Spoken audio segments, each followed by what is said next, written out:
Kodagu channel ವಾರ್ತೆಗಳ ಪ್ರಾಯೋಜಕರು Muliya Keshav Bhat and sons, Madikeri, Gonikoppa, Puttur, Bengaluru.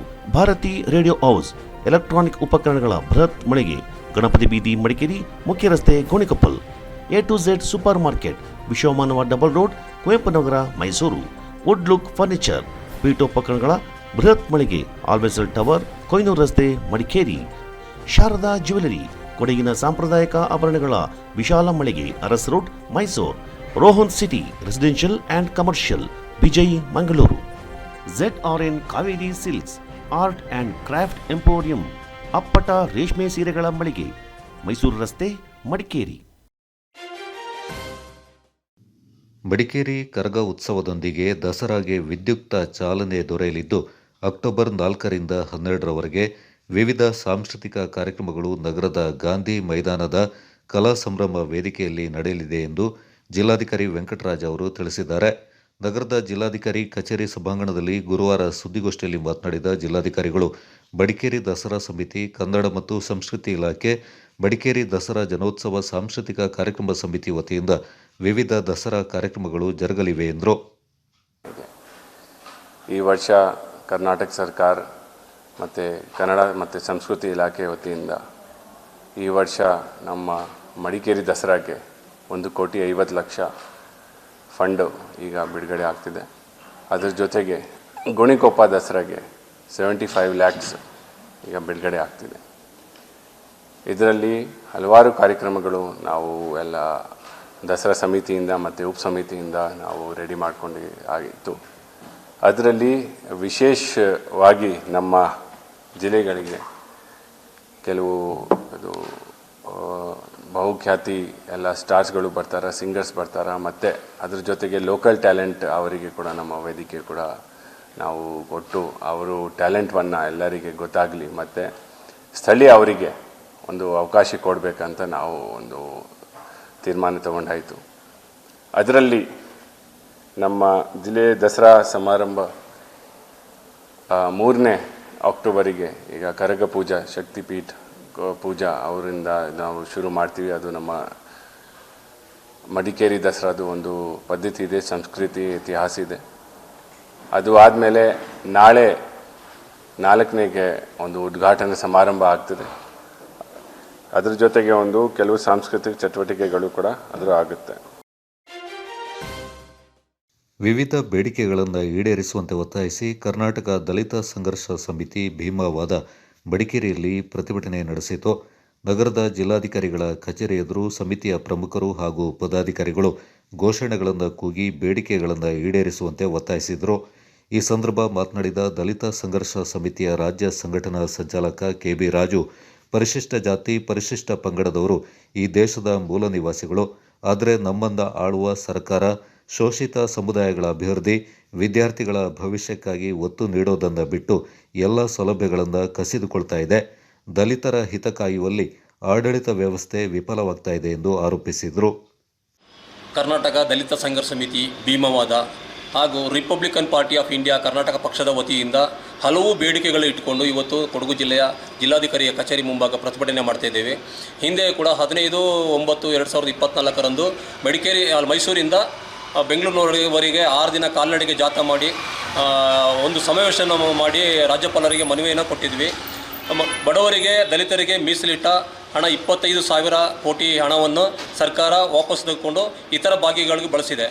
ನಮಗೆ ದಲಿತರಿಗೆ, ಪರಿಶಿಷ್ಟ ಜಾತಿ, ಪರಿಶಿಷ್ಟ ಪಂಗಡದ ಜನರಿಗೆ ಅಭಿವೃದ್ಧಿಗೋಸ್ಕರ ಆಗಿಯೇ ಮೀಸಲಿಟ್ಟ ಹಣವನ್ನು ಬೇರೆ ಯಾವುದಕ್ಕೂ ಬಳಸೋಗಿಲ್ಲ. ಅವರ ಅಭಿವೃದ್ಧಿಗಾಗಿಯೇ ಇಡಬೇಕು. ಯಾಕಂದರೆ ಅವರ ಹಣದಿಂದ ನಮಗೆ ಸಾಲ ಸೌಲಭ್ಯಗಳು ಸಿಗುತ್ತೆ, ಗಾಡಿ ತಗೊಳ್ಳೋದು ಅಥವಾ ಸ್ವಂತವಾಗಿ ಏನಾದರೂ ಅವ್ರ ಜೀವನ ಕಟ್ಕೊಳ್ಳಿಕ್ಕೆ ಅನುಕೂಲ ಆಗುತ್ತೆ. ಸಮಿತಿಯ ಜಿಲ್ಲಾಧ್ಯಕ್ಷ BS ರಮೇಶ್, ಉಪಾಧ್ಯಕ್ಷ ಮಹೇಶ್, ಪ್ರಧಾನ ಕಾರ್ಯದರ್ಶಿ DT ಸುರೇಶ್ ಕುಮಾರ್ ಮತ್ತಿತರ ಪ್ರಮುಖರು ಈ ಸಂದರ್ಭ ಪಾಲ್ಗೊಂಡಿದ್ದರು.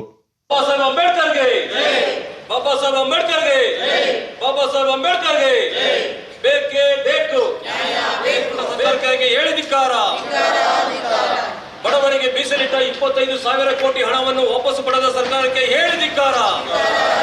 ದಲಿತರ ವಿದ್ಯಾರ್ಥಿಗಳಿಗೆ ಸ್ಕಾಲರ್ಶಿಪ್ ನೀಡದ ಸರ್ಕಾರಕ್ಕೆ ಹೇಳಿ ಧಿಕ್ಕಾರ. ದಲಿತ ವಿದ್ಯಾರ್ಥಿಗಳಿಗೆ ಸ್ಕಾಲರ್ಶಿಪ್ ನೀಡದ ಸರ್ಕಾರಕ್ಕೆ ಹೇಳಿ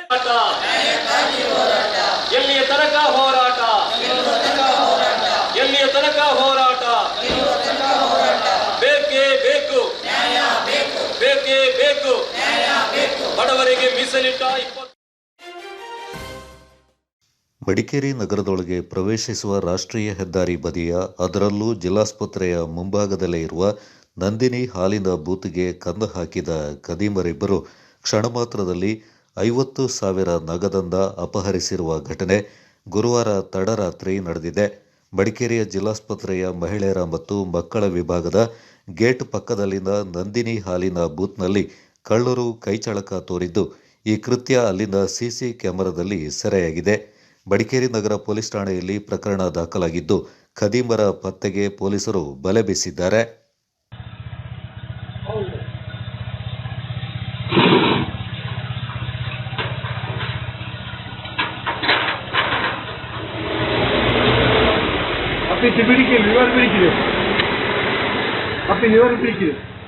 ಲಿವರ್ ಬಿಡಿಕಿರಿ ಚಾಚು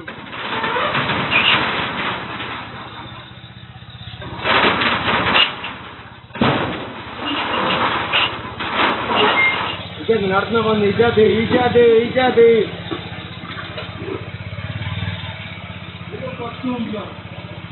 ಅಲ್ಲೇ ಇರ್ಬೇಕು ಗಾಡಿ ನಿಲ್ಸಿದಾರಲ್ಲ ಈಜಾದೆ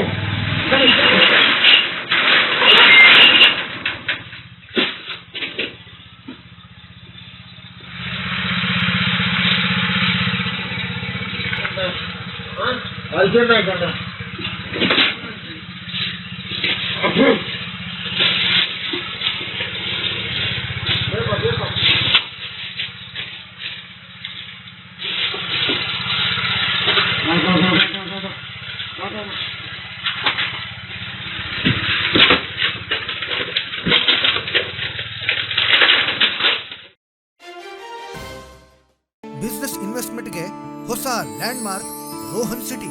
ವಾಣಿಜ್ಯ ಸ್ಥಳಗಳ ಮೇಲಿನ ಹೂಡಿಕೆಯ ಮೇಲೆ 7.5% ನಷ್ಟು ಗ್ಯಾರಂಟಿಡ್ ರಿಟರ್ನ್. ತಡ ಯಾಕೆ? ಈಗಲೇ ಇನ್ವೆಸ್ಟ್ ಮಾಡಿ. ನಿಮ್ಮ ಹೂಡಿಕೆಗೆ ಬೆಸ್ಟ್ ಪ್ರೈಸ್ ಸಿಗುವಾಗ ತಡ ಯಾಕೆ? ನಿಮ್ಮ ಸಕ್ಸೆಸ್ನ ಹೊಸ ಅಡ್ರೆಸ್ ರೋಹನ್ ಸಿಟಿ, ವಿಜಯ್, ಮಂಗಳೂರು.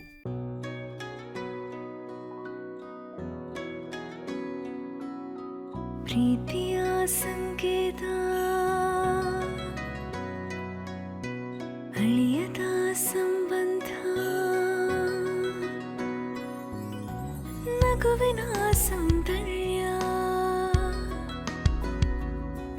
ಇದು ಸ್ನೇಹದ ಬಾಂಧವ್ಯ, ಒಲವಿನ ಪ್ರತಿಧ್ವನಿ ತಂದಿದೆ ಸಂತಸ, ಚಿನ್ನದ ಪ್ರತಿಹನಿ ತಂದಿದೆ ಸಂಭ್ರಮ. ಮುಳಿಯ ಜ್ಯೂಸ್ ಕಣ ಕಣದಲು ಆನಂದ, ಮುಳಿಯ ಜ್ಯೂಸ್ ಕಣ ಕಣದಲು ಸೌಂದರ್ಯ, ಮುಳಿಯ ಜ್ಯೂಸ್ ಕಣ ಕಣದಲು ಆನಂದ, ಮುಳಿಯ ಜ್ಯೂಸ್ ಕಣ ಕಣದಲು ಸೌಂದರ್ಯ. ಮುಳಿಯಾ ಜ್ಯೂಸ್, ಕ್ರಿಯೇಟಿಂಗ್ ಹ್ಯಾಪಿನೆಸ್.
4 ಶಕ್ತಿ ದೇವತೆಗಳ ಕರಗೋತ್ಸವದ ಮೂಲಕ ಐತಿಹಾಸಿಕ ಮಡಿಕೇರಿ ದಸರಾ ಸಂಭ್ರಮ ಇಂದು ಆರಂಭಗೊಂಡಿತು.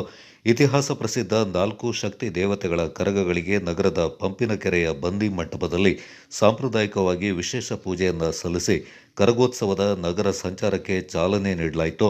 ಹಾಲೇರಿ ರಾಜವಂಶಸ್ಥರ ಆಳ್ವಿಕೆಯ ಕಾಲದಿಂದ ನಡ್ಕೊಂಡು ಬಂದಿರುವ ಮಡಿಕೇರಿಯ ದಸರಾ ಉತ್ಸವಕ್ಕೆ 1.5 ಶತಮಾನದ ಭವ್ಯ ಇತಿಹಾಸವಿದೆ. ನಗರದ 4 ಶಕ್ತಿ ದೇವತೆಗಳ ಕರಗಗಳಿಗೆ ದಸರಾ ಉತ್ಸವದಲ್ಲಿ ಅಗ್ರಸ್ಥಾನವನ್ನು ನೀಡಲಾಗಿದೆ. ನವರಾತ್ರಿಯ ವಿಶೇಷವಾಗಿ ಕರಗಗಳ ನಗರ ಪ್ರದಕ್ಷಿಣೆ ನಡೆಯಲಿದೆ. ಐತಿಹಾಸಿಕ ಹಿನ್ನೆಲೆಯನ್ನು ಹೊಂದಿರುವ ನಗರದ ರಾಜಸೀಟು ಬಳಿಯ ಶ್ರೀ ಕುಂದೂರುಮಟ್ಟೆ ಚೌಟಿ ಮಾರಿಯಮ್ಮ ದೇವಾಲಯದ ಕರಗವೊಂದ ಪಿಪಿ ಚಾಂಬಿ, ಗೌಳಿಬೀದಿಯ ಶ್ರೀ ಕಂಚಿ ಕಾಮಾಕ್ಷಿ ಎಂಬ ದೇವಾಲಯದ ಕರಗವೊಂದ ಪಿಸಿ ಉಮೇಶ್, ಶ್ರೀ ದಂಡಿನ ಮಾರಿಯಮ್ಮ ದೇವಾಲಯದ ಕರಗವೊಂದ ಜಿಎ ಉಮೇಶ್ ಹಾಗೂ ಶ್ರೀ ಕೋಟೆ ಮಾರಿಯಮ್ಮ ದೇವಾಲಯದ ಕರಗವೊಂದ ಪಿಬಿ ಅನೀಶ್ ಕುಮಾರ್ ಹೊರುವ ಮೂಲಕ ನಗರ ಪ್ರದಕ್ಷಿಣೆಯನ್ನು ಆರಂಭಿಸಿದರು. ನವರಾತ್ರಿ ಉತ್ಸವದ ಆರಂಭದ ಹಿನ್ನೆಲೆಯಲ್ಲಿ ಗುರುವಾರ ಮಧ್ಯಾಹ್ನ 4 ಶಕ್ತಿ ದೇವತೆಗಳ ದೇವಸ್ಥಾನಗಳಿಂದ ವ್ರತಧಾರಿಗಳೊಂದಿಗೆ ದೇವಾಲಯ ಸಮಿತಿಯವರು ಕರಗ ನಿರ್ಮಾಣಕ್ಕೆ ಅಗತ್ಯವಾದ ಸಾಮಗ್ರಿಗಳನ್ನು ಹೊತ್ತು ಬಂದಿ ಮಂಟಪಕ್ಕೆ ತೆರಳಿ ಪೂಜಾ ವಿಧಿವಿಧಾನಗಳೊಂದಿಗೆ ಅತ್ಯಾಕರ್ಷಕವಾಗಿ ಕರಗಗಳನ್ನು ಕಟ್ಟಿ ಹೂವುಗಳಿಂದ ಅಲಂಕಾರ ಮಾಡಿ ಸಂಜೆ ಸಾಂಪ್ರದಾಯಿಕವಾಗಿ ಪೂಜೆ ಸಲ್ಲಿಸಲಾಯಿತು. ಕರಗೋತ್ಸವ ಆರಂಭದ ಸಂದರ್ಭ ಮಡಿಕೇರಿ ಶಾಸಕ ಡಾಕ್ಟರ್ ಮಂತರಗೌಡ, ಜಿಲ್ಲಾಧಿಕಾರಿಗಳು ಹಾಗೂ ಮಡಿಕೇರಿ ದಸರಾ ಸಮಿತಿ ಅಧ್ಯಕ್ಷರಾದ ವೆಂಕಟರಾಜ, ಜಿಲ್ಲಾ ಪೊಲೀಸ್ ವರಿಷ್ಠಾಧಿಕಾರಿ ಕೆ ರಾಮರಾಜನ್, ಜಿಲ್ಲಾ ಪಂಚಾಯತ್ ಸಿಇಒ ವರ್ಣಿತ್ ನೇಗಿ, ಉಪವಿಭಾಗಾಧಿಕಾರಿ ವಿನಾಯಕ ನರವಾಡೆ, ದಸರಾ ಸಮಿತಿಯ ಕಾರ್ಯಾಧ್ಯಕ್ಷ ಪ್ರಕಾಶ್ ಆಚಾರ್ಯ, ಖಜಾಂಚಿ ಅರುಣ್ ಶೆಟ್ಟಿ, ದಶಮಂಟಪ ಸಮಿತಿ ಅಧ್ಯಕ್ಷರಾದ ಜಗದೀಶ್, ದಸರಾ ಸಮಿತಿಯ ಉಪಸಮಿತಿಗಳ ಪದಾಧಿಕಾರಿಗಳು ಪಾಲ್ಗೊಂಡಿದ್ದರು.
ಮಡಿಕೇರಿ ದಸರಾ ಸಮಿತಿ ಹಾಗೂ 4 ಶಕ್ತಿ ದೇವತೆಯ ಕರಗಗಳ ಪದಾಧಿಕಾರಿಗಳು ದಾನಿ ಹಾಗೂ ಸಮಾಜ ಸೇವಕರಾದ ರಾಜ್ಯ ಒಕ್ಕಲಿಗರ ಸಂಘದ ನಿರ್ದೇಶಕರಾದ ಹರಪಳ್ಳಿ ರವೀಂದ್ರ ಅವರನ್ನು ಸನ್ಮಾನಿಸಿ ಗೌರವಿಸಿದರು. ಐತಿಹಾಸಿಕ ಮಡಿಕೇರಿ ದಸರಾದ ದಶಮಂಟಪ ಮತ್ತು 4 ಶಕ್ತಿ ದೇವತೆಗಳ ಕರಗ ಉತ್ಸವಕ್ಕೆ ಪ್ರತಿ ವರ್ಷವೂ ಧನ ಸಹಾಯ ಮಾಡುತ್ತಾ ಬರುತ್ತಿರುವುದನ್ನು ಗಮನಿಸಿ ಮಡಿಕೇರಿಯ 10 ಮಂಟಪದ ಸಮಿತಿ ಹಾಗೂ ಕರಗ ಸಮಿತಿಯ ಪದಾಧಿಕಾರಿಗಳು ಹರಪಳ್ಳಿ ರವೀಂದ್ರ ಅವರನ್ನು ಸನ್ಮಾನ ಮಾಡಿದರು. ಈ ಸಂದರ್ಭ ರವಿಗೌಡ, ಆನಂದ್, ಕಾಸಿಂ ಪಾಲ್ಗೊಂಡಿದ್ದರು.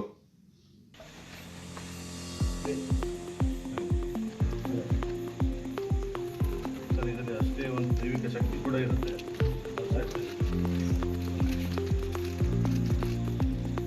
ಚೆನ್ನಾಗಿಲ್ಲ.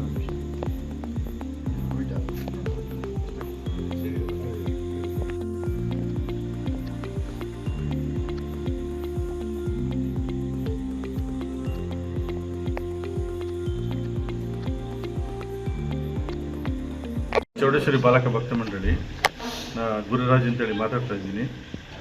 ಸುಮಾರು ಒಂದು 2 ವರ್ಷಗಳಿಂದ ನಮ್ಮ ಇವರು ಪಾಪನಿ ರವೀಂದ್ರ ಅವರು ನಮಗೆ ಒಳ್ಳೆಯ ಒಂದು ಗೌರವವಾಗಿ ಕರೆಸಿಬಿಟ್ಟು ಒಂದು ಗೌರವಧನ ಅಂತೇಳಿ ಮಂಟಪಕ್ಕೆ ಕೊಡ್ತಾ ಇದ್ದಾರೆ. 10 ಮಂಟಪ ಮತ್ತು 4 ಶಕ್ತಿ ದೇವತೆಗಳಿಗೆ ಕೊಡ್ತಾ ಇದ್ದಾರೆ. ಅದಕ್ಕೆ ಅವ್ರಿಗೆ ನಾವು ಯಾವತ್ತೂ ಆಭಾರಿಯಾಗಿದ್ದೀವಿ. ಇನ್ನು ಮುಂದೆ ಕೂಡ ಸಹ ಅವರು ಇದೇ ರೀತಿ ನಮಗೆ ಪ್ರೋತ್ಸಾಹ ಕೊಡಬೇಕು.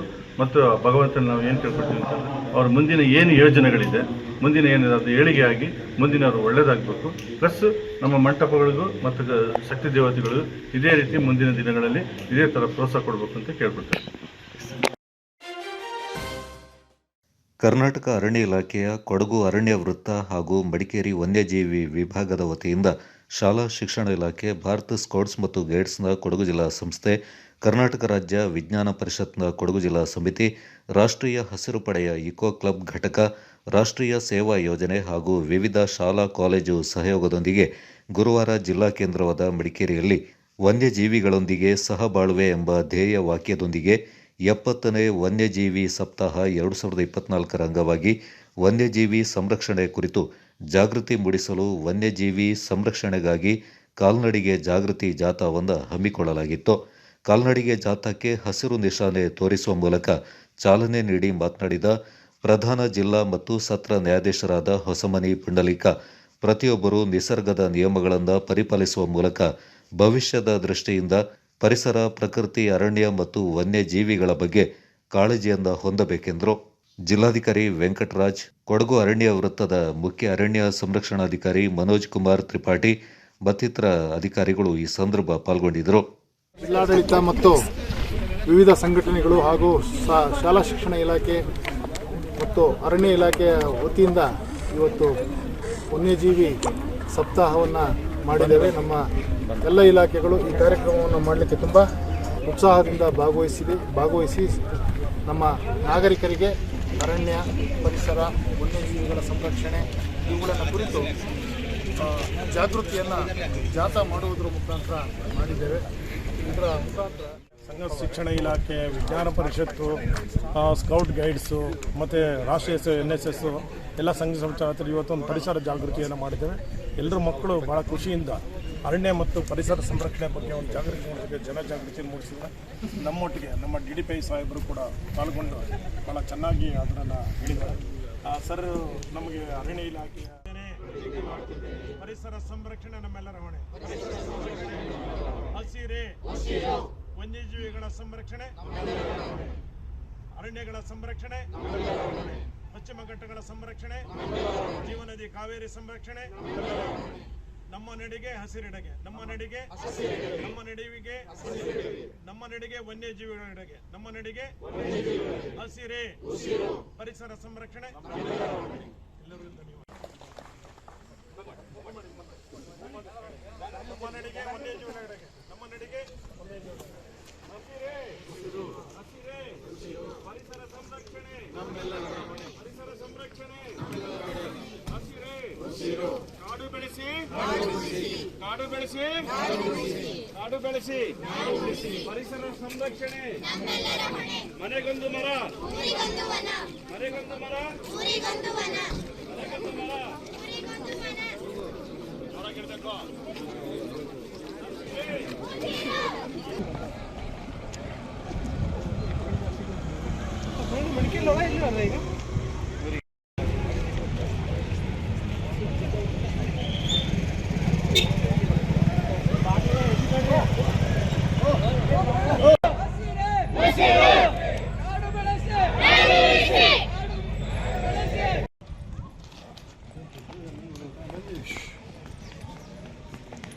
ಈಗ ಈಗೆಲ್ಲ ಸ್ವಲ್ಪ ಡ್ಯೂಟಿ ಬಿಸಿ ಹಾಕಿ ಕಟ್ತೀವಿ.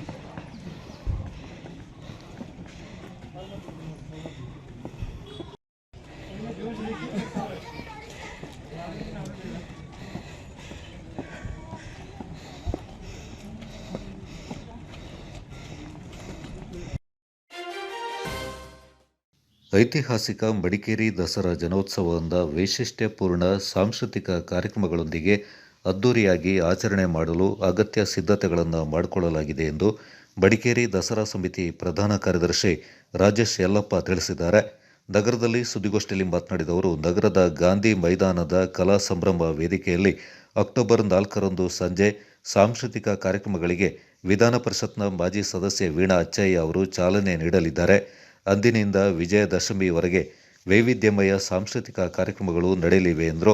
ಈ ಬಾರಿ ಅಕ್ಟೋಬರ್ 7ರಂದು ಕಲಾ ಸಂಭ್ರಮ ವೇದಿಕೆಯಲ್ಲಿ ನಡೆಯುವ ಸಾಂಸ್ಕೃತಿಕ ಕಾರ್ಯಕ್ರಮಗಳಲ್ಲಿ ಸೂಪರ್ ಸ್ಟಾರ್ ಸಿಂಗರ್ ಪ್ರಶಸ್ತಿ ವಿಜೇತ ಆವಿರ್ಭಾವ್ ಪಾಲ್ಗೊಂಡು ಪ್ರೇಕ್ಷಕರನ್ನ ರಂಜಿಸಲಿದ್ದಾರೆ. ಆಯುಧ ಪೂಜಾ ಸಮಾರಂಭದ ಅಕ್ಟೋಬರ್ 11ರಂದು ನಾಡಿನ ಖ್ಯಾತ ಸಂಗೀತ ನಿರ್ದೇಶಕ ಅರ್ಜುನ್ ಜನ್ಯ, ಪ್ರಸಿದ್ಧ ಹಿನ್ನೆಲೆ ಗಾಯಕ ರಾಜೇಶ್ ಕೃಷ್ಣನ್ ಮತ್ತು ತಂಡದ ಸಂಗೀತ ರಸಮಂಜರಿ ನಡೆಯಲಿದೆ ಎಂದರು. ರಸ್ತೆಗಳು ಮುಚ್ಚುವಂಥ ವಿಚಾರಗಳು ಆಲ್ಮೋಸ್ಟ್ ಬಂದಿದೆ. ಸಂಜೆ ಒಳಗಡೆ ಎಲ್ಲ ಕಾರ್ಯಗಳು ರಸ್ತೆ ಗುಂಡಿ ಮುಚ್ಚುವಂಥ ಕೆಲಸಗಳು, ಮುಖ್ಯವಾಗಿ ಕರಗ ಹಾಗೂ ದಸರಾ ಮಂಟಪಗಳು ಅಂತ ರಸ್ತೆಗಳನ್ನು ರೆಡಿ ಮಾಡುವಂಥ ಕೆಲಸಗಳು ಈಗಾಗಲೇ ಆಗಿದೆ. ಬಹುತೇಕ ಸಂಜೆ ಒಳಗೆ ಹೆಚ್ಚಿನ ಕೆಲಸಗಳು ಕಾಮಗಾರಿಗಳು ಕಂಪ್ಲೀಟ್ ಆಗ್ತದೆ. ಹಾಗೆ ಪಂಪಿನಿಕೆಯಲ್ಲಿ ಕರಗ ಉತ್ಸವವನ್ನು ಚಾಲನೆ ಕೊಟ್ಟಿರುವಂಥ ವ್ಯವಸ್ಥೆಗಳು ಅಲ್ಲಿ ಸುಣ್ಣ ಬಣ್ಣ ಹಚ್ಚುವಂಥದ್ದಾಗಿ ಹಾಗೂ ಶಾಸಕರ ಆದೇಶದ ಮೇರೆಗೆ ಅಲ್ಲಿ ಹೊಸದಾಗಿ ಟೈಲ್ಸ್ಗಳನ್ನ ಇಂಟರ್ಲಾಕ್ಗಳನ್ನ ಹಾಕಿ ಅದಕ್ಕೆ ಚಾತ್ರೆಗಳನ್ನು ಮುಚ್ಚುವಂಥ ಕೆಲಸಗಳು, ಅಲ್ಲಿ ಕರಗ ಚಾಲನೆ ಕೊಡಲಿಕ್ಕೆ ಏನೆಲ್ಲ ವ್ಯವಸ್ಥೆಗಳು ಆ ವ್ಯವಸ್ಥೆಗಳು ಸಂಪೂರ್ಣವಾಗಿ ಈಗಾಗಲೇ ಮಾಡಲಾಗಿದೆ. ಹಾಗೂ ನಮ್ಮ ದಸರಾ ಸಮಿತಿಯ ಉಪಸಮಿತಿಗಳು, ಸಾಂಘಿಕ ಸಮಿತಿ ಇರ್ಬೋದು, ಮಹಿಳಾ ದಸರಾ ಸಮಿತಿ ಇರ್ಬೋದು, ಕ್ರೀಡಾ ಸಮಿತಿ ಇರ್ಬೋದು, ಹಾಗೂ ವಿವಿಧ ಉಪಸಮಿತಿಗಳು ಅವರ ಕಾರ್ಯಕ್ರಮಗಳು ಮುಂದಿನ ದಸರಾದ ಚಾಲನೆ ಕೊಡಲಿಕ್ಕೆ ಸಂಪೂರ್ಣ ತಯಾರಿಯನ್ನು ಈಗ ಮಾಡಿಕೊಳ್ಳಲಾಗಿದೆ. ಇವತ್ತು ಸಂಜೆ 5:30 ಗಂಟೆಗೆ ಕರಗ ಉತ್ಸವಗಳಿಗೆ ಚಾಲನೆ ಕೊಡುವಂಥ ಕೆಲಸಗಳನ್ನ ನಮ್ಮ ಶಾಸಕರ ಅದೇವಿ ಹಿರಿಯ ಮುಖಂಡರೊಂದಿಗೆ ಚಾಲನೆ ನೀಡಲಾಗ್ತದೆ. ಹಾಗಾಗಿ ದಸರಾಗೆ ಒಂದು ಉದ್ಯುಕ್ತ ಚಾಲನೆ ಕೊಡುವಂಥ ಕೆಲಸ ಇವತ್ತು ಸಂಜೆ 5:30 ಗಂಟೆಗೆ ಕರಗಗಳಿಗೆ ಚಾಲನೆ ಕೊಡುವ ಮುಖಾಂತರ ಪ್ರಾರಂಭವಾಗಲಿದೆ. ಹಾಗೆ ನಾಳೆ ತಾರೀಕು 4ರಂದು ಸಂಜೆ 6:30 ಗಂಟೆಗೆ ಸಾಂಸ್ಕೃತಿಕ ಕಾರ್ಯಕ್ರಮ ಉದ್ಘಾಟನಾ ಕಾರ್ಯಕ್ರಮ. ದಸರಾ ಸಮಿತಿಯ ಕಾರ್ಯಾಧ್ಯಕ್ಷ ಪ್ರಕಾಶ್ ಆಚಾರ್ಯ, ದಸರಾ ಸಮಿತಿ ಖಜಾಂಚಿ ಅರುಣ್ ಶೆಟ್ಟಿ ಹಾಗೂ ಪ್ರಮುಖರಾದ ಲೋಕೇಶ್ ಈ ಸಂದರ್ಭ ಪಾಲ್ಗೊಂಡಿದ್ದರು. 23-24ನೇ ಸಾಲಿನ ದಸರಾ ಉತ್ಸವಕ್ಕಿಂತ ಒಂದು ಹೆಜ್ಜೆ ಮೇಲೆ ಬರುತ್ತೆ ಅಂತ ಹೇಳುವಂಥ ಪೂರ್ತಿ ವಿಶ್ವಾಸ ನಮಗೆಲ್ಲರಿಗಿದೆ. ದೇವರ ಒಂದು ಅನುಗ್ರಹದಿಂದ ಮತ್ತು ವರ್ಣನ ಒಂದು ನಮಗೆ ಏನು ತೊಂದರೆ ಆಗದ ರೀತಿಯಲ್ಲಿ ಒಂದು ವರ್ಣ ನಮಗೆ ಆಶೀರ್ವಾದ ಮಾಡಿದ್ರೆ ದಸರಾ ಯಶಸ್ವಿಯಾಗಿ ಆಗ್ತದೆ. ಮತ್ತು ಪ್ರತಿ ವರ್ಷ ನಾವೇನು ದಸರಾಕ್ಕೆ ಅನುದಾನನ ಕಾಯ್ತಾ ಇರುವಂಥದ್ದು ಒಂದು ವಾಡಿಕೆಯಾಗಿತ್ತು. ಆದರೆ ನಾವು ಪಾರದರ್ಶಕವಾಗಿ ಆಡಿಟಿಂಗ್ ಮಾಡಿದ್ದೀವಿ, ಅದರ ಜನರಿಗೆ ಹೇಳ್ತೀವಿ. ಕಳೆದ ಬಾರಿ ನಾವು ಸ್ಟೇಜ್ ಮತ್ತು ಶಾಲೆಗೆ ನಾವು 32 ಲಕ್ಷ ರೂಪಾಯಿ ನಿಗದಿ ಮಾಡಿದ್ದು. ಆದರೆ ಈ ಬಾರಿ ಸುಮಾರು 60,000 ರೂಪಾಯಿಗಳಿಂದ ಆಗ್ತಾರೆ ಮಾಡ್ತಾರೆ ಮುಂದಿನ ದಿನಗಳಲ್ಲಿ. ಹಾಗೆ ಈ ಬಾರಿ ಅಷ್ಟೇ ಜಿಲ್ಲಾಧಿಕಾರಿ ನೇತೃತ್ವದಲ್ಲಿ ಇವತ್ತು ಪಾರದರ್ಶಕವಾಗಿ ಈ ದಸರಾವನ್ನು ಹೆಚ್ಚು ಅದ್ದೂರಿ ಮಾಡಲಿಕ್ಕೆ ನಾವೆಲ್ಲರೂ ಜೊತೆಗೂಡಿ ಮಾಡ್ತಾ ಇದ್ದೀವಿ.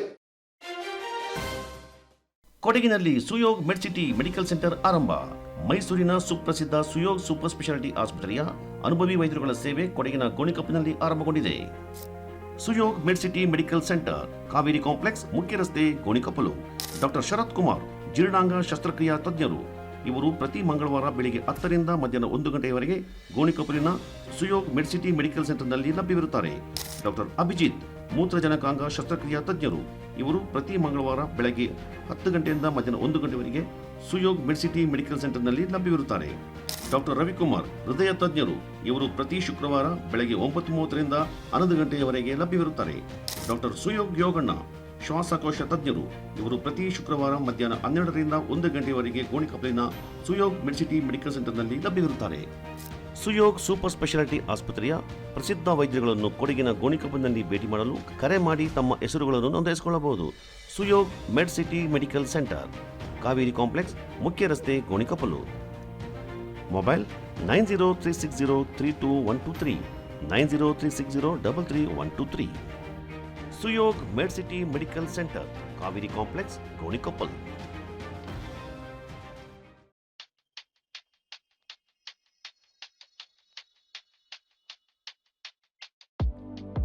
Shining senses in your life. Desirable designs gives you treasured memories. शानदार ज्वेलर्स।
ಸೋಮವಾರಪೇಟೆಯ ಬಹುಜನರ ಬೇಡಿಕೆಯಾಗಿದ್ದ ಇಂದಿರಾ ಕ್ಯಾಂಟೀನ್ ಪೂರ್ಣಗೊಂಡಿದೆಯೋ ಇಲ್ಲವೋ ಎಂಬುದು ಜನರಲ್ಲಿ ಅನುಮಾನ ಕಾಡ್ತಾ ಇದೆ.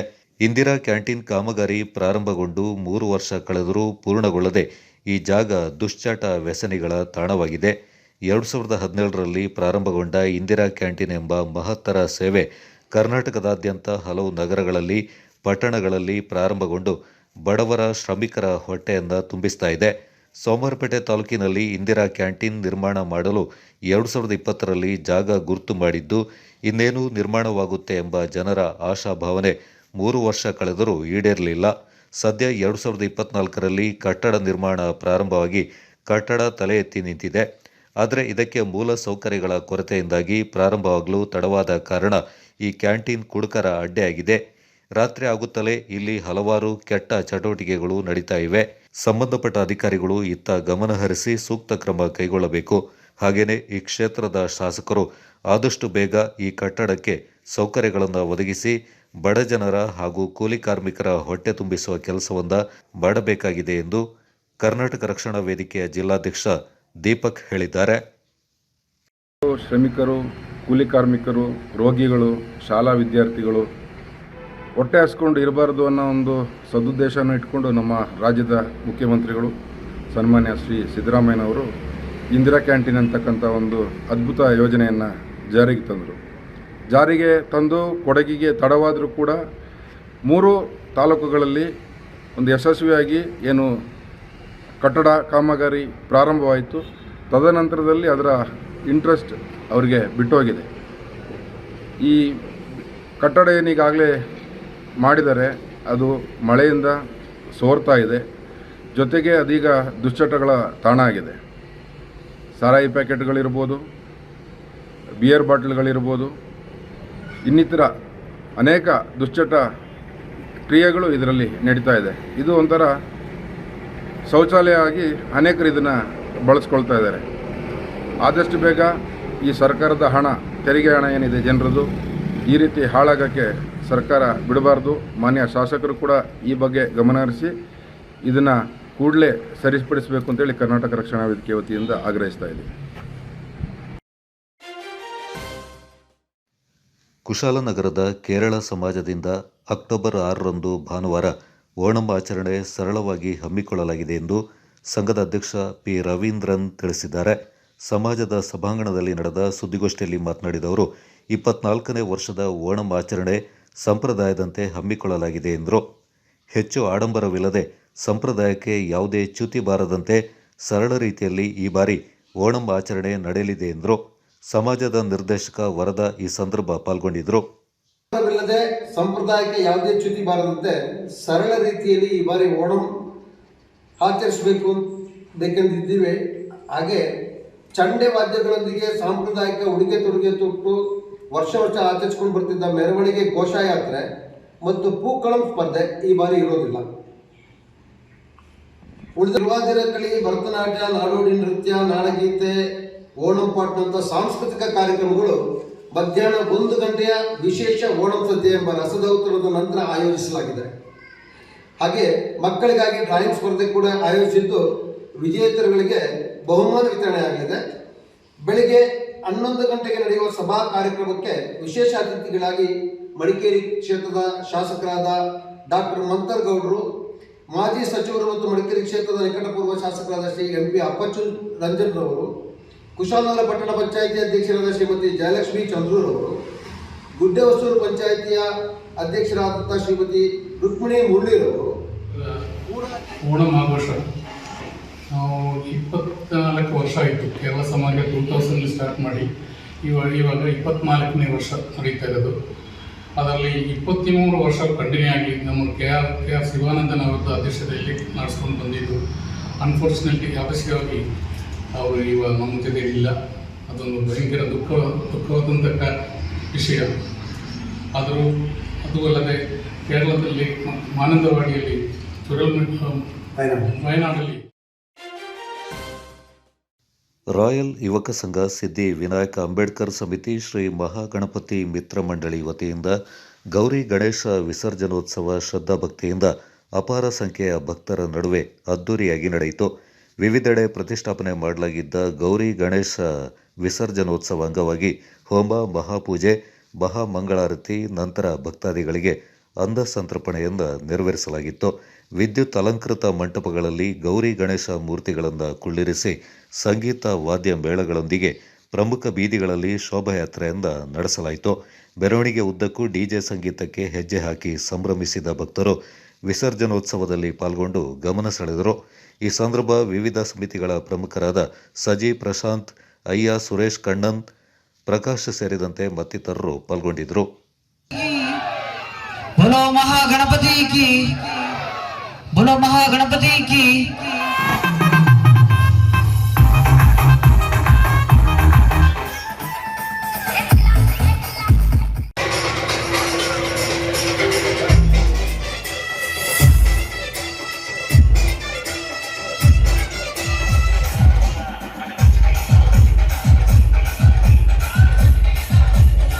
बजरंग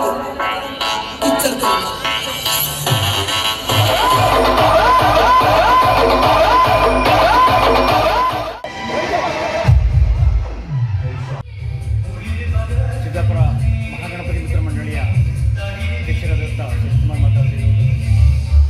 ಈ ವರ್ಷ ಎಲ್ಲ ವರ್ಷದಂತೆಯೂ ಈ ವರ್ಷವೂ ನಮ್ಮ ಗೌರಿ ಗಣೇಶೋತ್ಸವವು ಅದ್ದೂರಿಯಾಗಿ ಎಲ್ಲರ ಸಹಕಾರದೊಂದಿಗೆ ವಾದ್ಯ ಮೇಳದೊಂದಿಗೆ ಸಿದ್ದಾಪುರದ ಮುಖ್ಯವಾದ ಬೀದಿಗಳಲ್ಲಿ ಕಂಡಕೆರೆಯ ಸರ್ಕಾರಿ ಹಿರಿಯ ಪ್ರಾಥಮಿಕ ಶಾಲೆಯಲ್ಲಿ ಗಾಂಧಿ ಯುವಕ ಸಂಘದಿಂದ ಗಾಂಧಿ ಜಯಂತಿ ಮತ್ತು ಲಾಲ್ ಬಹದ್ದೂರ್ ಶಾಸ್ತ್ರಿಯ ಜನ್ಮದಿನ ಹಾಗೂ ಶ್ರಮದಾನ ಕಾರ್ಯಕ್ರಮವನ್ನು ಏರ್ಪಡಿಸಲಾಗಿತ್ತು. ಕಾರ್ಯಕ್ರಮದಲ್ಲಿ ಸುಂಟಿಕೊಪ್ಪ ನಾಡ ಪ್ರೌಢಶಾಲೆಯ ವಿದ್ಯಾರ್ಥಿ ಹಾಗೂ ಬಾಲವಾಗ್ಮಿ ಶ್ರೀಶ್ ಶಾ ಮಾತನಾಡಿದರು. ಶಾಲೆಯ ಪ್ರಭಾರ ಮುಖ್ಯೋಪಾಧ್ಯಾಯರಾದ TN ರತೀಶ್ ಮಾತನಾಡಿ, ಗಾಂಧೀಜಿಯವರು ಸ್ವಚ್ಛತೆಗೆ ಹೆಚ್ಚಿನ ಆದ್ಯತೆ ನೀಡ್ತಾ ಇದ್ದರು. ನಾವೆಲ್ಲರೂ ಸೇರಿ ನಮ್ಮ ಗ್ರಾಮ, ಮನೆಯ ಸುತ್ತಮುತ್ತಲಿನ ಪ್ರದೇಶಗಳನ್ನು ಸ್ವಚ್ಛತೆಯಿಂದ ಇಡಬೇಕಾಗಿದೆ ಎಂದರು. ಗಾಂಧಿ ಜಯಂತಿಯ ಪ್ರಯುಕ್ತ ಗಾಂಧಿ ಯುವಕ ಸಂಘದಿಂದ ವಿದ್ಯಾರ್ಥಿಗಳಿಗೆ ಚಿತ್ರಕಲಾ ಸ್ಪರ್ಧೆ ಮತ್ತು ಭಾಷಣ ಸ್ಪರ್ಧೆಯನ್ನು ಏರ್ಪಡಿಸಲಾಗಿತ್ತು. ಈ ಸಂದರ್ಭ ಗಾಂಧಿ ಯುವಕ ಸಂಘದ ಅಧ್ಯಕ್ಷ ಪತ್ರಕರ್ತ ಇಸ್ಮಾಯಿಲ್ ಕಂಡಕೆರೆ, ಶಾಲೆಯ ಹಳೆ ವಿದ್ಯಾರ್ಥಿ ಸಂಘದ ಅಧ್ಯಕ್ಷೆ ಪೂಜಾ ಮುರಳಿ, STMC ಅಧ್ಯಕ್ಷರಾದ ಮಜೀದ್ ಕಂಡಕೆರೆ ಮತ್ತಿತರ ಪ್ರಮುಖರು ಪಾಲ್ಗೊಂಡಿದ್ದರು.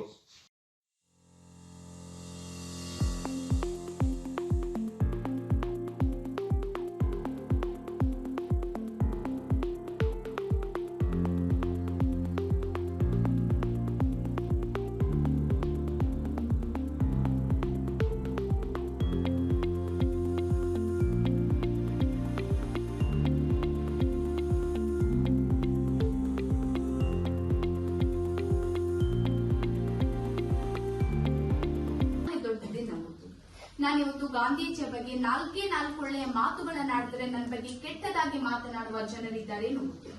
ಆದರೆ ವಿನಾಕಾರಣ ಗಾಂಧೀಜಿಯವರ ಬಗ್ಗೆ ಏನು ಗೊತ್ತಿಲ್ಲದೇನೆ ಅವರನ್ನ ದ್ವೇಷಿಸುವವರು, ಹಾಗೇನೆ ಗಾಂಧೀಜಿಯವರನ್ನ ಬ್ಲೈಂಡ್ ಆಗಿ ರಾಷ್ಟ್ರಪಿತ ಮಹಾತ್ಮ ಅಂತ ಪೂಜಿಸುವವರು ಇದ್ದಾರೆ.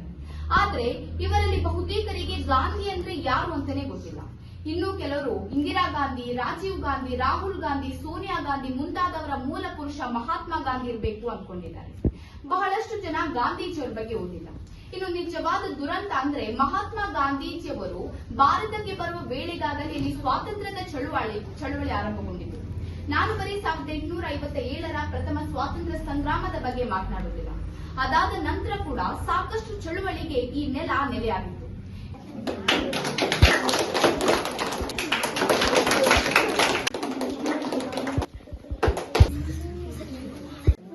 ಮುಂದೆ ನಮ್ಮ ಶಾಲೆಯಲ್ಲಿ 7ನೇ ತರಗತಿಯಲ್ಲಿ ಕಳೆದ ವರ್ಷ ಅತ್ಯಧಿಕ ಅಂಕ ಪಡೆದಂತ ವಿದ್ಯಾರ್ಥಿಗಳಿಗೆ ಅವರು